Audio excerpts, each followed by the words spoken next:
Plan करिए, आप योजना बनाइए। अच्छा, जब आप योजना शब्द का इस्तेमाल करते हैं तो योजना का मतलब क्या जानते हैं? योजना आप बनाते हैं, अब देखिए गलती क्या होती है।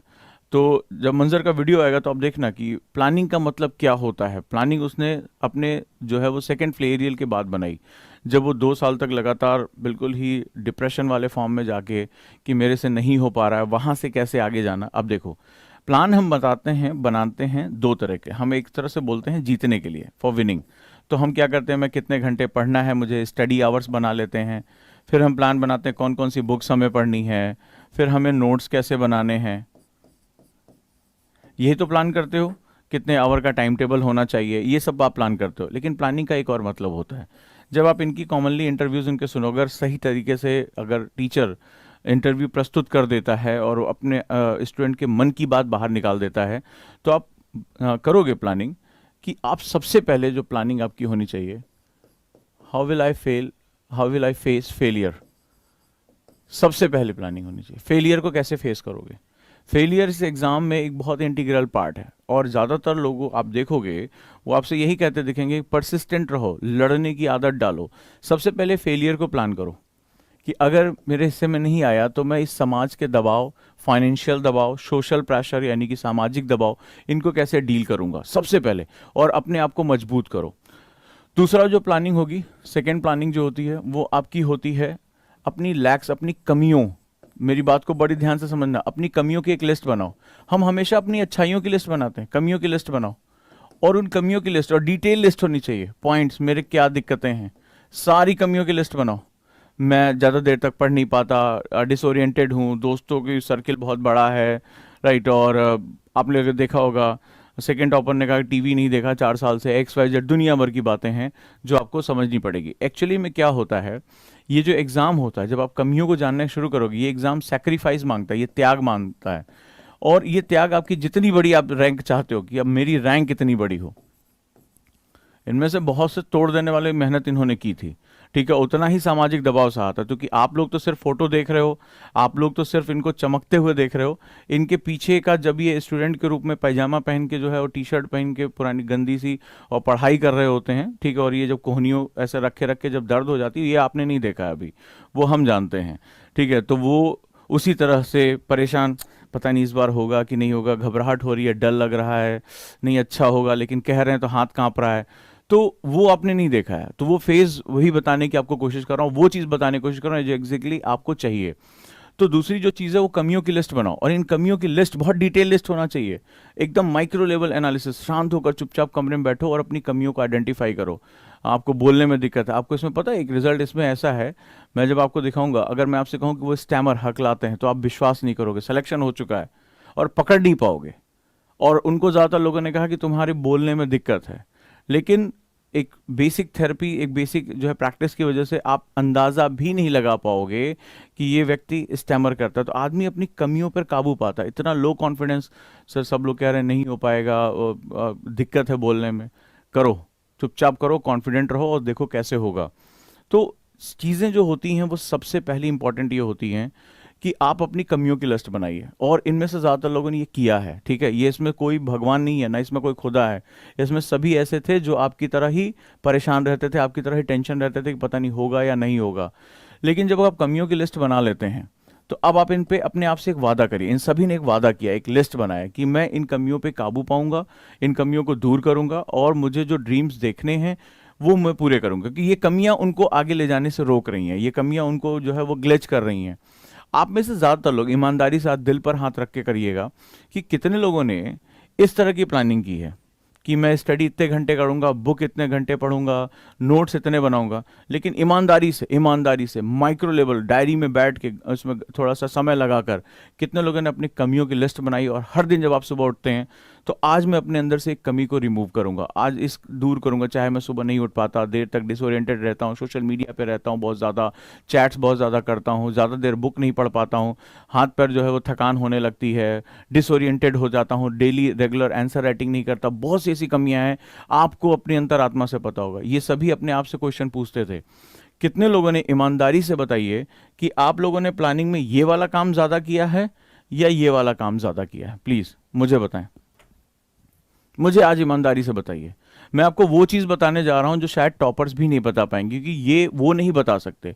जब आप सक्सेस हो जाते हैं तो आप केवल चमकती चीज़ों के बारे में बात करते हैं, और आप चाहते, ये बहुत ह्यूमन टेंडेंसी होती है, जब आप सक्सेस हो जाते हैं तो आप बोलते हैं कि मैंने ये किया, मैंने वो किया, I just read that particular books, X Y. लेकिन एज अ टीचर मैं जानता हूँ कि बहुत कम होते हैं, बहुत कम टीचर रिप्रेजेंट कर पाते कि मैंने कैसे अपनी लड़ाई लड़ी, मैंने कैसे अपनी कमियों को कहा। जैसे अभी ज़्यादातर बच्चे मुझसे पूछ रहे हैं, अब देखिए, अब मैं आता हूँ आपकी बात पे, इसका हिंदी माध्यम वालों का सिलेक्शन नहीं होता, और एग्जैक्टली ऐसा है। रीज़न क्या है ये समझो। आप लोगों को सबसे बड़ा क्वेश्चन आपका आ रहा है, पूरा मैंने देखा सोशल मीडिया पे, यूट्यूब पे यही सब चल रहा है कि हिंदी माध्यम असंतुष्ट है, फलाना ढिकाना, दुनिया भर की चीज़ें। मानते हो? अच्छा।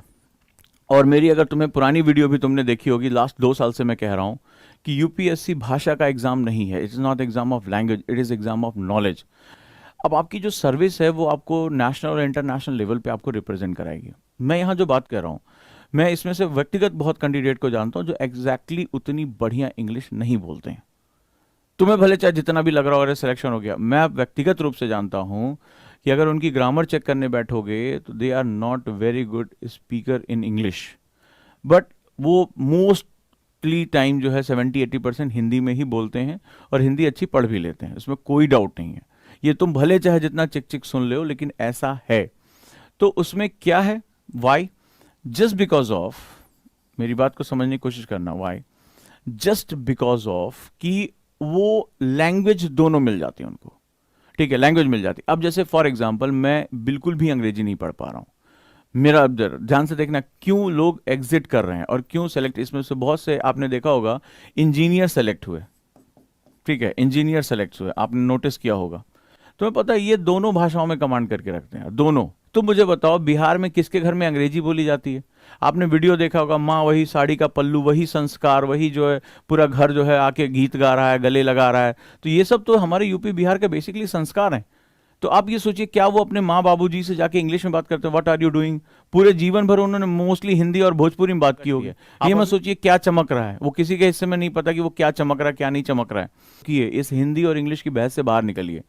इंजीनियरिंग में हम सभी कॉलेजेस में आते थे, टूटी फूटी, फर्स्ट ईयर में इतना स्ट्रगल होता था, फिर थोड़ा सा और मेहनत करते थे, सेकंड ईयर में देखते थे अरे यार वो फलनवा इंग्लिश बोल रहा है, वो लिख रहा है, तो फिर हम उसको धीरे धीरे डेवलप कर लेते थे। और हम बोलते हिंदी में थे, लिखते अंग्रेजी में थे। फिर मेरी बात समझ, बोलते हिंदी में थे, लिखते इंग्लिश में थे, इंग्लिश में पढ़ लेते थे। तो हमें क्या था, आपने देखा जो इंजीनियर्स का इस बार दबदबा बैठा हुआ, टॉप 3 में भी बैठा, हर जगह बैठे हुए हैं यार, हर जगह। तो रीजन एक तो नंबर ऑफ इंजीनियर्स हमारे यहाँ देश में बहुत अच्छे प्रोड्यूस हो रहे हैं, अब वो लाइन पे भी लगे हुए। इनमें ऐसा नहीं कि जो अभी इस साल निकले वही हैं, इसमें 2 साल 3 साल 4 साल इनकी इंजीनियरिंग हो चुकी है, आप देखोगे इसमें। तो यहाँ पर जो है वो आप एक बहुत महत्वपूर्ण बात देखोगे कि ये, मान लो मुझे अंग्रेजी नहीं आती, मेरी कमी है कि मुझे अंग्रेजी नहीं आती है। इंग्लिश और हिंदी की प्रॉब्लम नहीं, प्रॉब्लम है कि मैं किसी भी भाषा में, आप मेरी पुरानी वीडियो देख लो, मैं कब से ये चिल्लाता चला आ रहा हूं कि भाई मुझे हिंदू पढ़ना है, मुझे हिंदू पढ़ने लिखना मुझे हिंदी में, मैं हिंदू पढ़ना जानता हूं, उसमें मैं ये डिक्शनरी लेके पलटूंगा नहीं। तो मैंने इनसे कहा कि बेसिक 500 रुपए में इन्होंने क्लास शुरू की, और कई बच्चों ने कहा अरे सर इंग्लिश सिखा रहे हैं, वो हिंदी वालों को बरगला रहे हैं। अब जवाब दो, मेरा वक्त तो आ गया, अब तुम मेरा जवाब दो, अब जाओ लड़ो यूपीएससी से। यूपीएससी से क्या, सिस्टम से कौन लड़ा है? एक यूपीएससी एक तंत्र है, वो तुम्हें नहीं पहचान रहा है कि तुम हिंदी के हो, तुम इंग्लिश के हो। वो ये पहचान रहा है कि भारत को तुम रिप्रेजेंट कैसे कर सकते हो। इंडिया की एस्पिरेशंस बहुत बड़ी हो गई हैं, मल्टीनेशनल कंपनीज आ रही हैं, पूरी हम अपने बाजार को खोल रहे हैं, हमारे पास एफडीआईज आ रही हैं, इंडिया के पास डेमोग्राफिक डिविडेंड है। तो आपको लगातार उस तरह के काम करने पड़ेंगे। और दूसरा एक बात कभी मत भूलना, कभी मत भूलना, और बहुत बड़ी कड़वी सच्चाई बता रहा हूं, अच्छा लगे तो ना लगे तो, ये सर्विस अंग्रेजों ने शुरू की थी। और एलीट क्लास में बोलता रहा हूं, कभी भी जब आईएएस ग्रुप में जाकर बैठोगे, तुम तो अभी वहां स्टूडेंट हो, सुन रहे हो, कभी उनके बीच में बैठोगे, ये एलीट ग्रुप माना जाता है। इनका ट्रेनिंग ही एलीट तरह से होती है, इनको हाथ से खाना खाना नहीं सिखाया जाता, वहां चम्मच कांटे से खाना, इनको एटिकेट सिखाया जाता है। कपड़े जब लबासना जाओगे खुद ही अंग्रेज बन जाओगे। इतनी सुविधाएं दी जाती हैं कि वो तुम अकड़ के सीधे चलना शुरू करोगे, ऐसा लगेगा इसके बिना तुम जीवित ही नहीं रह सकते, भले तुम गांव देहात से आए हो। तो ये सिस्टम अभी उसी के साथ चल रहा है। और दूसरा, अगर मुझे इंग्लिश नहीं आती, मुझे सीखना पड़ेगी, मेरी कमी है। क्यों? क्योंकि बहुत सा ऐसा लिटरेचर है जो उसमें दिया। फॉर एग्जाम्पल मैं आपसे बात करता हूं, मेरी पढ़ाई लिखाई सब हिंदी बेल्ट से हुई है, ठीक है, मैंने एक बार अपनी वीडियो बनाई थी काश वाली, अगर आपको याद होगा। तो फर्स्ट ईयर में बड़ा स्ट्रगल मुझे करना पड़ा था इंजीनियरिंग में, बहुत ज़्यादा परेशान रहता था। मेरा पार्टनर जो रूम पार्टनर था वो इंग्लिश मीडियम डिनौली से पढ़कर आया हुआ था। वो यार फराटेदार अंग्रेजी तरीके से बोल लेता था, इंग्लिश के न्यूज़पेपर पढ़ता था, नॉवेल्स पढ़ लेता था। मेरी हालत ख़राब, मुझे आते हुए मैं नहीं कर पाता था। मुझे उससे अच्छी पढ़ाई करने की आदत थी, नॉलेज मेरी बहुत अच्छी थी। वो बड़ा फनी टाइप का था, घूमता रहता था, चैट जो है नया नया उस समय याहू मैसेंजर आया था, चैट वैट करता था। और मैं उससे ज़्यादा इंटेलेक्चुअल था, क्लास में जो है क्लास रिप्रेजेंटेटिव था। लेकिन जैसे बोलने की बारी आती थी मैं वैसे पीछे हो जाता था, जैसे इंग्लिश में बोलना होता पीछे हो जाता था। फाइनली मैं पूरे साल भर स्ट्रगल करता रहा, ग्रुप बना लिया, मैंने आपको बताया हिंदी वालों ग्रुप बना लिया, देसी वालों का मजाक उड़ाते थे, अंग्रेजी वालों का। लेकिन आगे चलकर एक पेपर प्रेजेंटेशन देते समय मेरी बड़ी बेइज्जती हुई, लोगों ने पूरा मेरे ऊपर हंसे, लोगों ने मेरा मजाक उड़ाया। उस दिन मुझे लगा नहीं, I have to learn it. और फिर मैंने जो सीखा, अब जैसे कई बार आप जब क्लास में मैं जाता हूँ तो आप कहते हैं, जैसे मैंने जब नीति आयोग पढ़ाया तो उसमें सीधे सीधे क्वेश्चन आए। और मैं तमाम ऐसी नई नई किताबें आपने देखा होगा मोस्टली आज की डेट में इंग्लिश में पढ़ के और हिंदी में पढ़ाता हूँ। लोग मुझसे कहते हैं कि आप हिंदी बोलते हैं, लेकिन मैं मोस्टली जो मेरा जो रिसर्च होती है, आप कहते हैं बहुत क्वेश्चन फंसते हैं, तो आखिर ये कैसे होता है, मैं नए नए रिसर्च कैसे पढ़ता रहता हूँ, इतने मेरे क्वेश्चन ज्योग्राफी में क्यों फंसते हैं, हर सब्जेक्ट में इतने क्यों फंसते हैं? उसके पीछे रीज़न है कि मैं चाहे नेशनल हो चाहे इंटरनेशनल हो, मैं लगातार उसको पढ़ता रहता हूँ। तो मैं इंग्लिश में पढ़कर और आपसे हिंदी में संवाद कर लेता हूँ, आपको मेरी बात समझ में आ जाती है। क्योंकि मेरा एक उत्तरदायित्व है यहाँ पर, ऐसा नहीं कि इंग्लिश बोलने मुझे कोई दिक्कत है, लेकिन एक रिस्पॉन्सिबिलिटी मैंने ली है कि ऐसे बच्चे जिनको सुविधा नहीं मिल पा रही वहां तक मुझे देना है। तो यहां पर मैं आपको पहली बात बता रहा हूं कि अपने मन से ये डर निकाल दो। जितनी देर तुम रोना रहोगे उतनी देर में तुम 2-3 महीने में इंग्लिश सीख जाओगे और इंग्लिश सीख कर इस समस्या को खत्म कर दोगे। मैं आज की डेट में मेरी बुक्स सेल्फ में देखोगे तो ढेर सारी किताबें इंग्लिश में। जब उस दिन मैं इतिहास पढ़ाना शुरू किया और मानव के विकास का बताया कि कैसे आग के आविष्कार ने उसकी इंटेस्टाइन, उसकी क्रेनियल कैपेसिटी, इन सब पर क्या प्रभाव डाला, तो इसलिए ऐसा हो पाया क्योंकि मुझे इंग्लिश पढ़नी आती थी और ये एनसीईआरटी की किताबों में या जो हमारी परंपरागत किताबें नहीं दिया हुआ है। ये सेपियंस नाम की बुक है युवाल नोआ हरारी की, वहां पे मैंने जब उसको पढ़ा मुझे वो चीजें पता चली कि ऐसा भी नया रिसर्च आया हुआ है, ऐसी भी नई रिसर्च पूरी दुनिया में पढ़ाई जा रही है। तो वो पढ़ पाता हूं, इसीलिए तुम्हें पढ़ा पाता हूं, इसीलिए मैं जो है हर डायमेंशन में एंटर कर पाता हूं। अगर मुझे इंग्लिश पढ़ने में दिक्कत होती मैं कभी तुमसे बात नहीं कर पाता। तो ये चीजें आप इस समझने की कोशिश करिए कि अपनी कमियों की लिस्ट बनाइए, अगर है, ये मैं इनके अंदर कॉमन बता रहा हूं और ये तुम्हें वीडियो में नहीं दिखेगा। ये जब मेरे साथ बैठेंगे तो सब अपनी बात बताएंगे, बिल्कुल कॉमनर की तरह तुम्हें बताएंगे, हाँ गुरुजी ऐसे ऐसे हुआ था, ठीक है। क्योंकि वो मेरे साथ डांट भी खा जाते हैं ना कि ज्यादा जो है हवा हवाई वाली बातें मत करना कि बच्चा पगला जाए कि 18 घंटे पढ़ता था 16 घंटे ना, जो तुमने किया वो मुझे पता है, इसलिए आराम से जमीन से जुड़कर बात करना, राइट। तो जितनी देर आप रहोगे उतनी देर आप इंग्लिश जाके ज्वाइन कर सकते हो। और कोई नई चीज सीखने से कभी नुकसान नहीं होगा। जिसने ये सोचा कि मैं नई चीज नहीं सीखूंगा, ये मेरा वेस्टेज ऑफ टाइम है, वही मारा जाएगा यूपीएससी में। क्योंकि यूपीएससी हमेशा नई चीजें सीखने का नाम है, आपको खुद को एक्सप्लोर करते रहना पड़ेगा। आगे आ जाते हैं, थोड़ा सा और बात कर लेते हैं। नेक्स्ट, दूसरी जो चीज है कॉमनली, जैसे आप इनको सुनोगे, इन्होंने एक नई चीज सीखी थी, सिलेबस को बार बार एनालिसिस करना। सबसे इंपॉर्टेंट, लिख लो सिलेबस एनालिसिस। क्यों? मैं हमेशा जब शुरुआत करता हूं तो सिलेबस एनालिसिस को बेस मानता हूं। ओवरलैपिंग टॉपिक्स, तो जो अभी जो प्रॉपर आईएएस बन रहा है, कम से कम उसकी बात तो सुन लोगे। हाँ भैया आईएएस हो गए, ठीक है, तो कम से कम उसकी बात तो सुनोगे। तो ओवरलैपिंग टॉपिक्स को क्रैक किया। ओवरलैपिंग टॉपिक्स का मतलब क्या होता है? आप जब सिलेबस एनालिसिस करते हो, वो बड़े एग्जांपल के साथ, वही वाला एग्जांपल जो मैं देता हूं, अब उसके मुंह से सुनोगे तो तुम्हें लगेगा कि हाँ मजा आ रहा है, क्योंकि भाई ज्योग्राफी ऑप्शनल का स्टूडेंट है। तो वो जैसे मैं डिजास्टर मैनेजमेंट कई बार समझाया है कि, और जैसे जियोमॉर्फोलॉजी समझाया है कि पेपर 1 में ऐसे है और पेपर 3 में है। मैंने जो अर्बनाइजेशन का टॉपिक पेपर 1 पेपर 3 हमेशा एग्जाम्पल, सारे एग्जाम्पल तुम उसके मुंह से सुनोगे तो तुम्हें लगेगा हाँ चलो ये स्टूडेंट बोल रहा है बढ़िया से। तो वो बताएगा कि सबसे पहला जो सेगमेंट है वो आपका सिलेबस एनालिसिस है, फिर से कह रहा हूं, और ओवरलैपिंग टॉपिक को आइडेंटिफाई करना है।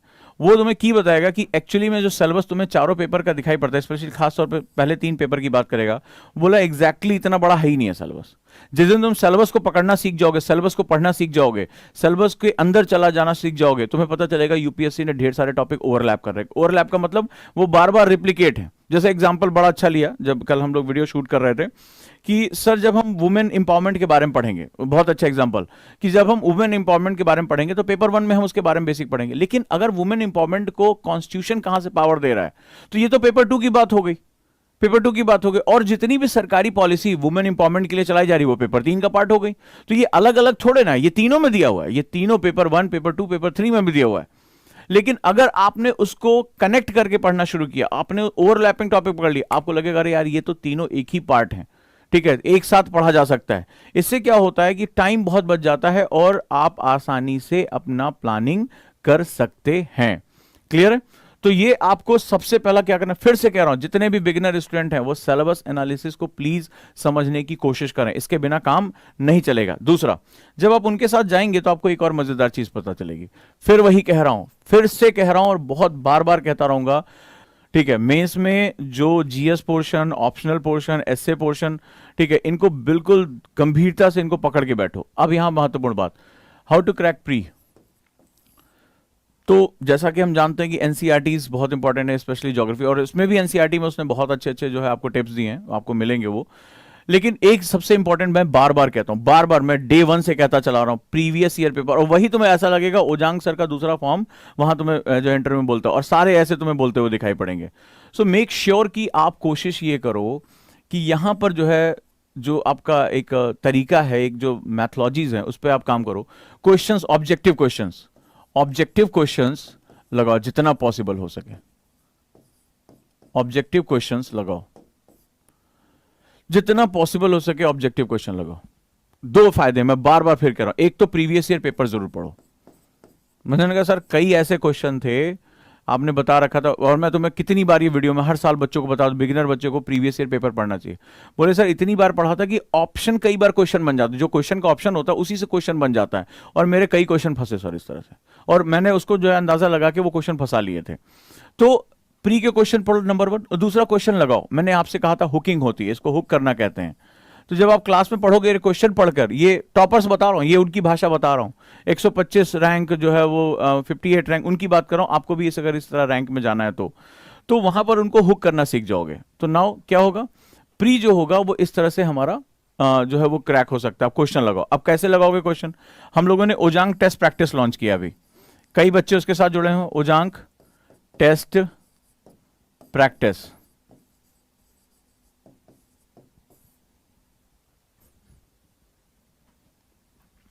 ओजांग टेस्ट प्रैक्टिस। तो ओजांग टेस्ट प्रैक्टिस आप अभी भी जाएं गूगल प्ले स्टोर पर, डाउनलोड करें ओटीपी के नाम से ओजांग टेस्ट प्रैक्टिस, और वहां पर हमने ढेर सारे क्विज डाल रखे हैं, ढेर सारे क्वेश्चन है। आज से इसको अपना एक हिस्सा बना लो कि मुझे 10 ही क्वेश्चन पढ़ने, उसमें 10-10 क्वेश्चन के मैंने क्विज डाल रखे हैं, 10-10 क्वेश्चन ऑनलाइन फ्री है, जाओ इसको पढ़ो। इसको लॉन्च भी कर दिया है, और ओटीपी को जो है बहुत जाने मानी सामाजिक कार्यकर्ता के हाथ से अभी डाउनलोड भी करा है, तो आप लोग इसको अभी जाकर डाउनलोड कर सकते हैं, ओजांग टेस्ट प्रैक्टिस, और प्रैक्टिस करो क्वेश्चंस की। इसमें काफी क्विजेस दिए हुए हैं, इनकी प्रैक्टिस करो। डेली एक आदत डाल लो कि 10 क्वेश्चन तो पढ़ना ही पढ़ना है। अब जैसे कई बच्चों ने कहा कि सर अभी तो हमने पढ़ा नहीं, तो हम क्वेश्चन करेंगे। सबसे पहले समझो इस बात को, अगर प्री निकालना है तो झटके में प्री निकालना है, सबसे ज्यादा छटाई यहीं पर होती है, ध्यान रखना। तो इसमें तुम्हें क्या करना पड़ेगा, जब क्वेश्चन को रीड करो, क्वेश्चन को रीड करो, पढ़ो।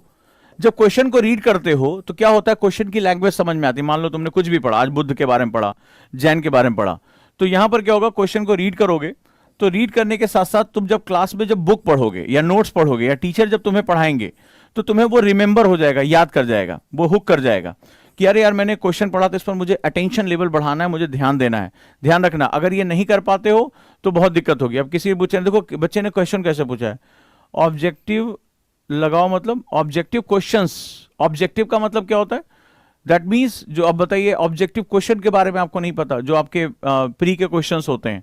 तो देखिए अब यही समस्या है, अब मैं ऑब्जेक्टिव वर्ड यूज कर रहा हूं और आप इसका मतलब नहीं समझ पा रहे हैं, तो आपको इंग्लिश की पहले क्लास सबसे पहले ज्वाइन कर लेनी चाहिए, और कोई क्लास आप ज्वाइन करें या ना करें। अब इतनी कॉमन चीजें भी अगर आपको नहीं समझ में आ रही है, तो आप सोच के देखिए कि अभी आगे बहुत से ऐसे वर्ड्स होंगे जो लगातार यहां आएंगे। सबसे पहले आज बैठो और अपनी कमियों की लिस्ट बनाओ। पहला और मोस्ट इंपॉर्टेंट बात बता रहा हूं, पहला और मोस्ट इंपॉर्टेंट बात कर रहा हूं, इसमें से ना कोई खुदा है ना कोई भगवान है, इसमें सभी इंसान है। तुम भी इंसान हो, वो भी इंसान है, तुम्हारे ऊपर जो दबाव उनके ऊपर बिल्कुल मत करना। और सबसे मैंने क्वेश्चन पूछा है कि जब तुम परेशान रहे, जब तुम फ्रस्ट्रेट हुए, तो तुमने लड़ाई लड़ी कैसे। अब आगे मैं बता रहा हूं, जो बताता जा रहा हूं, लिख लोगे तुम इनकी तरह आ जाओगे, और नहीं लिखोगे तुम अपनी दुनिया में जाओ, हम अपनी दुनिया में चलते हैं, कोई बात नहीं है। तो आज तुम्हें तय करना है, आज तुम्हें क्या करना है, तय करना है कि अपने जीवन को कौन सा रास्ता दोगे। आज तय कर लो, और आज जो तय करोगे और आज ही तय करोगे, कल कल फिर नए भ्रम पैदा हो जाएंगे, कल फिर कोई नई चीजें पैदा हो जाएगी। आज तय कर लो कि तुम्हें कैसे तैयारी करनी है। कितने लोगों ने कमियों की लिस्ट बनाई और कितने लोगों ने इरादा किया कि मैं इसको जो है वो दूर करके अपने आप को एक व्यक्तित्व के रूप में लेकर आऊं। मैं बार बार ऐसे थोड़ा ना कहता हूं आईएएस व्यक्ति नहीं, व्यक्तित्व का इम्तिहान है, तो आपको निखारना पड़ेगा खुद को। अगली बात, ठीक है, सिलेबस एनालिसिस मस्ट है, आपके लिए बहुत इंपॉर्टेंट है। इसके बाद मैंने आपको बताया कि ऑब्जेक्टिव क्वेश्चन से अपनी शुरुआत करो अगर वाकई में प्री क्रैक करना चाहते हो, और इनके मुंह से सुनना चाहते हो तो इनके मुंह से सुनवा दूंगा, हो सकता है उजांग की बात तुम्हें समझ में ना आ रही हो। और अगला, मैं आज से नहीं, जब मैं लबासना गया था उससे पहले भी कहा था, मुझसे सारे ऑफिसर्स ने कहा कि अपने प्लीज स्टूडेंट को बोलिएगा सर कि वो एक ही चीज करें, राइटिंग राइटिंग एंड राइटिंग। ठीक है, ये उन्होंने मुझसे बात कही थी। मेंस निकालने का एक ही तरीका है और बहुत बढ़िया तरीका बताया। ठीक है, इसमें जब आप इनकी वीडियो देखोगे बहुत मजेदार तरीका बताया। वही इस बार तो मेंस के बैच में लेकर आ रहा हूं, जो अभी मैं बैच पढ़ा रहा हूं, जो जिसको मैंने शुरू किया 2022, वही सारी प्रैक्टिस लेकर आ रहा हूं। मैं तो ढूंढता रहता हूं कि भाई ये क्या कर रहे हैं जो मेरा हर स्टूडेंट करके निकाल सकता है। और उन्होंने कहा राइटिंग राइटिंग राइटिंग, बोले लिखो। मंजर का नहीं हुआ पहली बार, तो उसने क्या किया, फ्रस्ट्रेट तो रहा, अपनी कमियों को आइडेंटिफाई किया, देखा कि पढ़ तो उसने लिया लेकिन लिखना उसको नहीं आता उतने अच्छे से, लिखना शुरू किया। जब फर्स्ट मंथ उसने लिखा तो बहुत फ्रस्ट्रेट रहा, बोला सर मुझे लग रहा है मैं इतना वाहियात लिखता हूं जिसकी कोई हद नहीं। तो कहा लिखो, कोशिश करते रहो, तरीके ढूंढो उसमें। और 1 से 1.5 महीने बाद, जैसे मैंने आपको डायरी राइटिंग बताई, तो यहां पर मैंने कहा कि सिंपल चीजें लिखो, बहुत घबराओ नहीं कि मुझे बहुत बड़ा नॉलेज है, बहुत बड़ी चीजें हैं। लेकिन आप जब लिखने की प्रैक्टिस करते हो तो धीरे धीरे आपकी चीजें सरफेस पे आनी शुरू हो जाती हैं, और 1.5-2 महीने बाद आपको अपना इंप्रूवमेंट देखना शुरू हो जाता है। तो आपसे मेरा निवेदन है, आप अगर आंसर नहीं लिख पा रहे हो तो डायरी लिखो यार। ठीक है, डायरी लिखो, ये कराया है मैंने, बता रहा हूं, 2 पेज डायरी लिखो। आज दिन कैसा रहा, तुम्हारी कमियां क्या हैं, तुमने क्या इरादे किए, आज ओजांग सर की क्लास में क्या सीखा। ठीक है, कौन सी ऐसी चीज को तुम पॉजिटिव कैटेगरी में रखोगे, जिसको निगेटिव कैटेगरी में रखोगे। सिंपली लिखना शुरू करो। लिखने से कॉग्निटिव स्टडी शुरू होती है, बहुत इंपॉर्टेंट है, और मोटर एक्टिविटी हमारी बॉडी में शुरू हो जाती है, बॉडी और माइंड कोऑर्डिनेशन आ जाता है। फिर से कह रहा हूं, ठीक है, डायरी ही लिखो, आंसर 2 पेज लिखो, क्वेश्चन बना लो। जैसे मान लो मैंने अभी आज बताया कि अपनी कमियों को कैसे दूर करें, क्वेश्चन लिख के इस पर अपने जो पॉइंट्स उसको लिखने की कोशिश करो, फ्लो चार्ट में लिखो, पॉइंट्स में लिखो, कोई भी बहुत बड़ी बड़ी बातें आपको नहीं करनी है। और जब आप ये प्रैक्टिस में लेकर आओगे तो आपके लिए चीजें बहुत आसान हो जाएंगी, ये इंपॉर्टेंट है। तो मैंने जो आपको बताया, सिलेबस एनालिसिस करो, प्रीवियस ईयर क्वेश्चन पढ़ो, ठीक है, और जो ओजांग टेस्ट प्रैक्टिस डाउनलोड कर लो अभी के अभी, और उस पर जाके क्विज दे आओ अपना। ठीक है, उसमें कुछ दे, और ढेर सारे प्रोग्राम लॉन्च हो रहे हैं। हम लोगों को सिखाया जाता था C2D, मेरे मुंह से आपने कई बार ये वर्ड सुना होगा, cooperate to dominate, cooperate to dominate, cooperate to dominate, ये बड़ा कॉमन है। इनको क्या हुआ, जैसे आपने देखा कि इसमें आपने बोला कि IITians का बड़ा सिलेक्शन हुआ है। ठीक है, ये IIT में सिखाया जाता है। आपने नोटिस किया कि IITians का, इंजीनियर्स का सिलेक्शन हुआ है। तो चूंकि मैं वो जीवन जी चुका हूं तो इसलिए मुझे बहुत अच्छी तरह से पता। मैं तुम्हें सीक्रेट बताता हूं आज, तुम्हें एक बहुत बड़ा राज जिन्होंने किसी भी वीडियो में नहीं बताया, सीक्रेट बता रहा हूं तुम्हें। और राज क्या, अब जान लो और इसको समझने की कोशिश करो तो तुम्हें बहुत अच्छी तरह समझ में आएगा। तुमने देखा कि ये सभी अच्छे कॉलेज से हैं, एक बहुत आपने नोटिस किया होगा कि अच्छे कॉलेज से, आपने देखा कि IITians हैं, फलाना इंजीनियरिंग कॉलेज से हैं, मौलाना आजाद कॉलेज से हैं, आपने नोटिस किया होगा, हाँ या ना मुझे बताओ। मैं तुम्हें आज सीक्रेट बताने जा रहा हूं, बहुत मस्त सीक्रेट, जिसको किसी ने भी इंटरव्यू में नहीं कहा होगा। नोटिस किया आप लोगों ने, ये कॉलेज अच्छे जा रहे हैं, और मैं अभी बताऊंगा इसमें इनकी सक्सेस का राज बताने जा रहा हूं कि इनकी सक्सेस बेसिकली कैसे हुई है, और क्यों तुमने जो नोटिस किया होगा इंजीनियर्स ने निकाला, ये इंजीनियर्स की जो है संख्या बहुत ज्यादा है। हाँ या ना बताओ। और चूंकि मैं वो जीवन जी चुका हूं, मैं वो जो है वो चीजें देख चुका हूं, तो मुझे इसका बहुत प्रैक्टिकल, इसीलिए मैंने क्वेश्चन, जब मेरे साथ कोई इंटरव्यू में बैठता है तो उससे ये वाला क्वेश्चन जरूर पूछता हूं। ठीक है, और ये मैं निकलवा लेता हूं, क्योंकि मुझे पता कि ये सिंपल इंटरव्यू में इनसे बोल दिया जाएगा, ये कभी नहीं बताएगा बंदा। जानना चाहोगे? वो है C2D, कॉपरेट टू डोमिनेट, यानी कि जीतने के लिए सहयोग करना। अब तो सहकारिता मंत्रालय सरकार ने बना दिया, जीतने के लिए सहयोग करना, इसको बोलते हैं कॉपरेट टू डोमिनेट। डोमिनेट मतलब कि इस कंपटीशन में तुम्हें आगे जाना है और एक दूसरे को जो है कॉपरेट करना है। लेकिन एक बात ध्यान रखना, होता क्या है कि जब आप किसी अच्छे कॉलेज में जाते हैं, मान लो IITs में जा रहे हो या IIMs में जा रहे हो या अदर इंस्टीट्यूट में, आप इंजीनियरिंग कॉलेज में जा रहे हो, तो चूंकि क्या होता है कि वहां का मैं माहौल बताता हूं, वहां पर शुरुआती दौर में बहुत ज्यादा लोड होता है, बहुत ज्यादा लोड होता है। तो कॉलेज एक ऐसी लाइफ होती है, खासतौर पे इंजीनियरिंग कॉलेज, जो हमारे इंजीनियर बच्चे होंगे वो बहुत अच्छे जानते हैं, वहां बड़ी अच्छी सी लाइफ बन जाती है, और वहां पर पीयर्स यानी दोस्ती बड़ी अच्छी होती है, पीयर्स। और मोस्टली जो होते हैं वो पीयर्स में, चूंकि नए नए होते हैं, सपने नए नए होते हैं, दोस्त हमारे बच्चे, मेरे भी कॉलेज फ्रेंड्स, हमेशा मुझे अगर कोई कहे कि सब कुछ छोड़कर क्या पाओगे, मैं मेरी कॉलेज लाइफ मुझे वापस कर दो, ठीक है, वो मेरे दोस्त मुझे वापस कर दो, जो हम लोग जो जिंदगी जिया करते थे। तो हम लोग क्या होता था कि बहुत लोड डाल देते थे कॉलेजेस में, तो उसमें हम लोग लड़ने के लिए क्या करते थे, अपने काम को डिस्ट्रीब्यूट करना सीख जाते, टीम वर्क सीख जाते थे, टीम वर्क। अब किसी को, जैसे हमारे यहाँ था सर्किट, मुझे बनाने का बड़ा अच्छा एक्सपीरियंस था, तो मैं सर्किट जोड़ता था, एक को कंप्यूटर प्रोग्रामिंग, मुझे उसमें बड़ी दिक्कत होती थी, तो उसको कंप्यूटर, वो एक असाइन राइटिंग अच्छी, तो असाइनमेंट लिख देना उसका काम था। तो हम लोग क्या करते थे, काम को बहुत ही बिना ईगो को आए, ठीक है। यहां पर क्या होता है, जब आप बाहर होते तो आपकी ईगो आ जाती है, अरे वो हमसे ज्यादा जान जाएगा, अरे अपनी कॉपी नहीं देनी उसको, और ये जो है, अरे उसको नहीं बताना कि हमने कितना पढ़ा, उसको अरे हम कहाँ, कुछ नहीं पढ़ रहे, कुछ नहीं पढ़ रहे हैं। इस तरह की आपने देखा होगा, नोटिस किया होगा, ईगो बहुत ज्यादा आती है हमारी। लेकिन जब हम इस तरह के माहौल में जाते हैं तो वहां ईगो डिसॉल्व हो जाती है, क्योंकि हमें पता है सामने हमारा दुश्मन, हमारा जो प्रोफेसर, उसके असाइनमेंट है, वो कभी मुंह से निकल गया ये असाइनमेंट कल जमा होना है, ये फलाना जमा, अब हमारी तो हालत खराब रहती थी। तो हमारे बीच में ईगो नहीं आती थी, हम टीम वर्क सीख गए थे। अब जरा इंपॉर्टेंट बात बता रहा हूं, बहुत बड़ा सीक्रेट बता रहा हूं, टीम वर्क सीख गए थे। कॉपरेट टू डोमिनेट, कि हम लोगों को आपस में कॉपरेट करना है ताकि हम डोमिनेट कर पाए, नहीं तो ये प्रोफेसर हमारी ऐसी तैसी कर देंगे, हमें हमेशा हमारी घबराहट होती थी। ये हमें नहीं पता चलता था, लेकिन 4 सालों में हमारी ये जीवन का हिस्सा बन जाता था, ये हमारा जो है वो लाइफ का पार्ट बन जाता था, कि हम आपस में कभी ईगो शो नहीं करते थे। हम हमेशा दोस्त हैं, हमें पता था अकेले हमसे होगा नहीं, ये प्रैक्टिकल फाइल एक ही दिन में बनना, ये मैथ्स के असाइनमेंट हो जाना, ये इलेक्ट्रिक सर्किट बन जाना, ये हमसे अकेले बस का होगा नहीं, राइट। तो इसीलिए हमने टीम वर्क सीख लिया था, और पियर्स का हमने यूज करना सीख किया। तुम किसी भी अगर अच्छे कॉलेज में होगे, तुमने नोटिस किया होगा कि वहां पर पियर ग्रुप्स बनते हैं, नोटिस किया होगा, हाँ या ना, मुझे बताओ।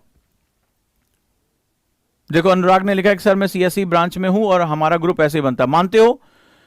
तुम कहीं भी जाओगे तुम देखोगे कि वहां पर हमारे साथ यही चीज होती है। मैं आपसे एक बहुत इंपॉर्टेंट बात, और जब आप कॉलेज में नहीं अच्छे पढ़ते हो, जैसे मान लीजिए आप ऐसे कॉलेज में पढ़े जहां कोई किसी से बात नहीं कर रहा है, जहां पर इसका इंटेलेक्चुअल माहौल नहीं है, ठीक है, इंटेलेक्चुअल माहौल नहीं है, जहां पर एक थोड़ा सा कि एकेडमिक प्रेशर बहुत ज्यादा, और प्रेशर से लड़ने के लिए आपके पास कोई और चारा नहीं है, आप अकेले ना इतने असाइनमेंट कर सकते हो, ना इतने आप जो है प्रोजेक्ट्स बना सकते हो, ना इतना केस स्टडीज दे सकते हो, तो आपको क्या करना पड़ता है, मजबूरी में जाके आपको काम को डिस्ट्रीब्यूट करना पड़ता है, मिलकर लड़ना पड़ता है, ताकि आप ये जो है वो पास हो जाओ।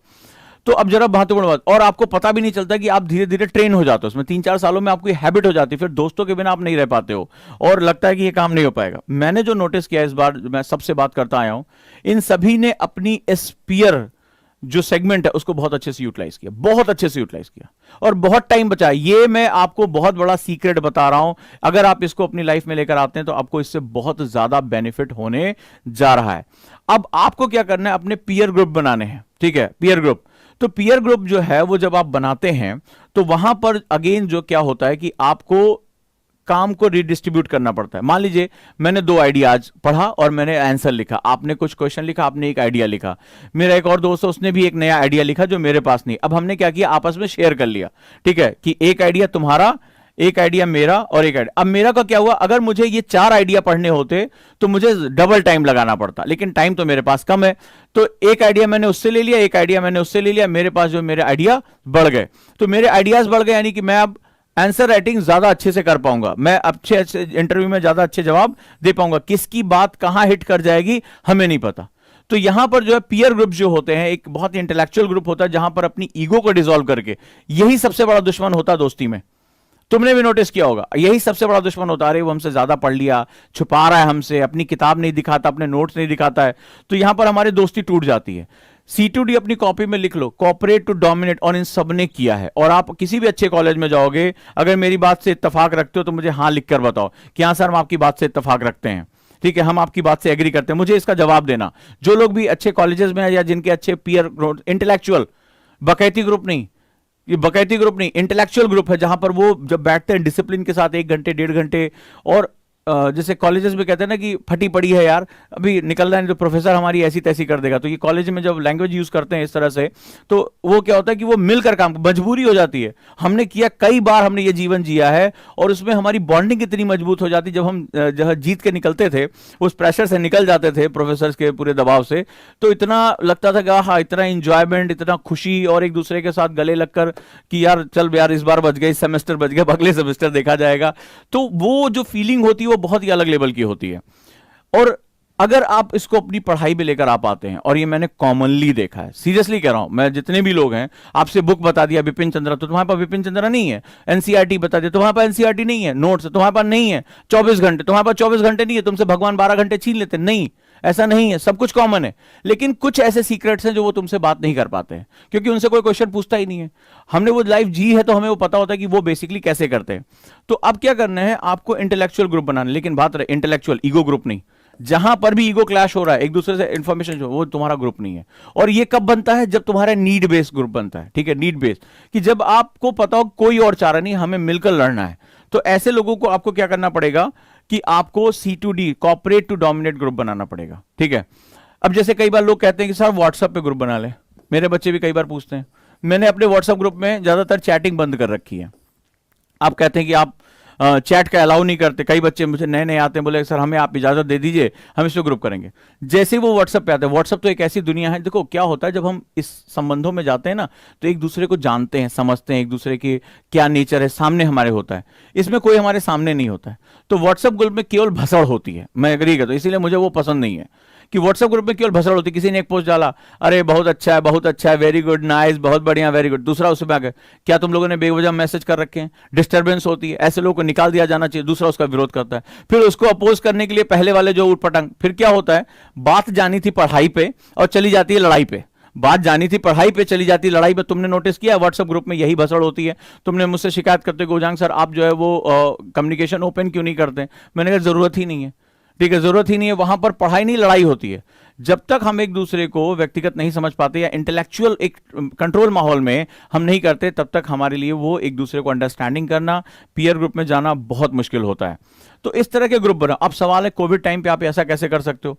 तो अगर आप ओटीपी पे जाओगे, ओजांग टेस्ट प्रैक्टिस पे, तो आपने देखा होगा ओजांग टेस्ट प्रैक्टिस आप जब डाउनलोड करोगे, ठीक है, ओजांग टेस्ट प्रैक्टिस जब आप डाउनलोड करोगे तो आपको वहां पर फोरम मिलेंगे, वहां पर आपको क्वेश्चन दिए जाएंगे। मैं तुम्हारा दोस्त क्यों बनूं, मैं तुम्हारी दोस्ती कोई मुझे जाके किसी के जो है हड्डी तोड़नी है। मैं तुम्हारा दोस्त इसलिए बनना चाहता हूं या तुम मेरे दोस्त इसलिए बनना चाहते हो क्योंकि हम कॉमन प्रॉब्लम से लड़ रहे हैं। हमारा इंटेलेक्चुअल जो है वो एक संबंध होना चाहिए, एक जो है वो एक जिसे कहते हैं कि एक इंटेलेक्चुअल बुद्धिमत्ता वाला संबंध होना चाहिए, रिलेशनशिप होनी चाहिए। तो तुम अब इसमें क्या होगा, आप जाएंगे फोरम में, फ्री ऑफ कॉस्ट है टोटली। इसमें हम क्वेश्चन अपलोड करते हैं और क्वेश्चंस अपलोड करके, राइट, क्वेश्चंस अपलोड करके इसमें हम आपस में वहां पे डिस्कशन, अपने आंसर देते हैं। ठीक है, ये फ्री है और यहां पर हम एक दूसरे के आंसर्स पढ़ सकते हैं, उनको समझ सकते हैं, उनको रिप्लाई कर सकते हैं। और एक धीरे धीरे क्या होगा, जैसे कुछ दिन तक आप प्रैक्टिस करते हो तो आपको पता चलेगा मिस्टर एक्स कुमार हैं, वो बहुत अच्छा आंसर लिख रहे हैं, मिस्टर वाई कुमार हैं मान लो, ठीक है। तो अब क्या होगा, धीरे धीरे आपको लगेगा कि इस बंदे की राइटिंग मेरे बड़े काम की है, ठीक है, और एक्स को लगेगा वाई की राइटिंग मेरे बड़े काम की है। तो इंटेलेक्चुअली एक दूसरे को आप सपोर्ट करना शुरू करेंगे, उनका काम दिखाई पड़ेगा और धीरे धीरे आप एक ग्रुप अपना वहां डेवलप करके आप इस फोरम में बेहतरीन काम कर सकते हैं। क्लियर है। तो ये भी प्रैक्टिस आपको मैंने दे दी और ये टोटली फ्री है। आप आज जाएं और ओजांग टेस्ट प्रैक्टिस को जो है डाउनलोड करें, आपको ये टोटली वहां फ्री मिल जाएगा। तो दोस्तों जो मैंने आपको तरीके बताए वो बहुत ही बेहतरीन तरीके रहे और बहुत ही महत्वपूर्ण है। उम्मीद करता हूं कि इनको आप सोचकर समझकर, कोई बहुत बड़ा मैजिक नहीं, कोई मिराकल नहीं है। हाँ, लास्ट में सभी ने आपके लिए एक मैसेज दिया है, आप लोग भी सुन लें। मैसेज क्या है? धैर्य, पेशेंस, काम, शांत होकर रहें, परसिस्टेंस, लगातार मेहनत, और कोई तरीका नहीं है। लगातार मेहनत। लगातार मेहनत का मतलब ही नहीं कि वो जाओ और वीडियो देख लो कि मैं 18 घंटे पढ़ता था या 18 घंटे पढ़ती थी, वो किसी काम का नहीं है तुम्हारे। ठीक है, लगातार मेहनत का एक आपने सेट कर लिया कि भाई मुझे रोज 6 घंटे या रोज मुझे 8 घंटे पढ़ना है, तो मुझे रोज पढ़ना है। अब कोई दुनिया की ताकत मुझे इसको हटा, ये जो लगातार मेहनत है, परसिस्टेंस है, वो आपके लिए सबसे इंपॉर्टेंट है। कूल रहो, काम रहो, घबराना नहीं, हाथ पैर कांप रहे हैं और ऊट पटांग हरकतें आपने करना शुरू करी, बिल्कुल नहीं करना है। और धैर्य के साथ, ठीक है, धैर्य के साथ कि नहीं ये मुझे मिलेगा। और जो आपने सक्सेस देखा है उसमें बेसिकली एक झटके में किसी को कुछ नहीं मिला है, हार का सामना करना ही पड़ा है। लेकिन अगर वो हार कर भाग गए, घबरा गए, तो आप कभी भी आज वो नहीं सक्सेस होते। इसमें से जो मैंने आपको दिखाया, इसमें से 70% लोग नहीं होते, इसमें सिलेक्शन होता ही नहीं, इसमें सब कुछ आता है। और अपनी डेवलपमेंट पे फोकस करो, सेल्फ डेवलपमेंट पे फोकस करो, प्लीज सेल्फ डेवलपमेंट पे फोकस करो। अपने विकास पर फोकस करो, ठीक है, अपनी हेल्थ पे, अपनी मेंटल हेल्थ पे, अपने जो स्टेमिना है कि आपका जो है ज़्यादा देर तक पढ़ाई कर सको, प्रेशर को डील कर सको, टाइम से पढ़ने की आदत डालो। वो हर चीज़ जो तुम्हें इंप्रूव करने के लिए ज़रूरी है, जो तुम्हारी इंप्रूवमेंट के लिए ज़रूरी है, आज से वो करना शुरू कर दो। आज से, कल से नहीं, आज से। कल कभी नहीं आता, राइट? कल कभी नहीं आता। So make sure. अब जैसे इन लोग का हिंदी मीडियम में क्विज नहीं है, ऊपर जाओगे लैंग्वेज ऑप्ट करोगे, हम तुमसे ज्यादा कंसर्न है। ऊपर जाकर एक जैसे वो चेहरा जैसा बना होगा उस पर जब करोगे तो हिंदी इंग्लिश दोनों लैंग्वेज आ जाएगी। तो वो क्विज हिंदी में भी इंग्लिश में, फोरम में जितने क्वेश्चन पढ़े हैं वो हिंदी और इंग्लिश दोनों में, इसीलिए तो हम सबसे अलग हैं, ठीक है, कि हम वो दोनों भाषाओं का जो है वो बात कर रहे हैं। तो आप उसके साथ भी, और जब आप फोरम में जाते हैं तो एक बड़ा यूनिक फीचर डाल दिया गया, जो फोरम मैंने बताया, उसमें आप अपने पेज पर लिखकर आप उसको स्कैन करके भी अपलोड कर सकते हैं। जरूरी नहीं कि आप वहीं पर टाइप करें, ठीक है, जैसे एग्जाम में लिखा जाता है, आप लिखकर उसको आप स्कैन करके डाल सकते हैं, वो भी हमारे जो है वो हम तक पहुंच जाएगा।